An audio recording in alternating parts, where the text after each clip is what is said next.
Party అధ్యక్షుడిగా ఉండి మండల బూత్ కమిటీలు ఏర్పాటు చేయని పవన్ కళ్యాణ్ తన తప్పును కార్యకర్తలపై రుద్దాలని ప్రయత్నం చేస్తున్నారని మంత్రి రోజా విమర్శించారు. చంద్రబాబుకు ఊడిగం చేస్తూ పవన్ పాతాళంలోకి కూరుకుపోయారని ధ్వజమెత్తారు. జగన్ను విమర్శించే అర్హత పవన్కు లేదన్నారు. బాబు నుంచి 30 సీట్లు కూడా తెచ్చుకోలేదన్నారు. కనీసం 2 చోట్ల నించుంటే 2 చోట్ల కూడా ఎమ్మెల్యేగా గెలవలేకపోయావు అంటే అర్థం చేసుకోవాలి.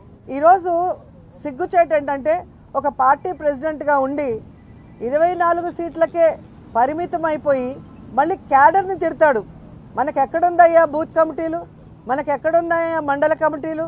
ఎవరండి డిజైన్ చేయాలి? మండల కమిటీలను ఎవరు ఏర్పాటు చేయాలి?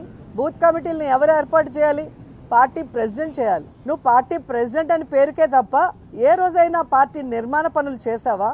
నీ తప్పుని ఈరోజు కార్యకర్తల మీద, జన సైనికుల మీద రుద్దాలని నీ ఫ్రస్ట్రేషన్ ని చూపించడం అనేది సిగ్గుచేటు. ఈరోజు ముష్టి 30 సీట్లు కూడా తెచ్చుకోలేని నువ్వు నిన్న జగనన్నని అధఃపాతాళానికి తొక్కుతానంటున్నావు. నువ్వు చంద్రబాబు నాయుడు దగ్గర ఊడిగం చేస్తూ ఈరోజు అధఃపాతాళానికి వెళ్ళావు అనేది నిన్న మీటింగ్తో స్పష్టంగా అర్థమైపోయింది.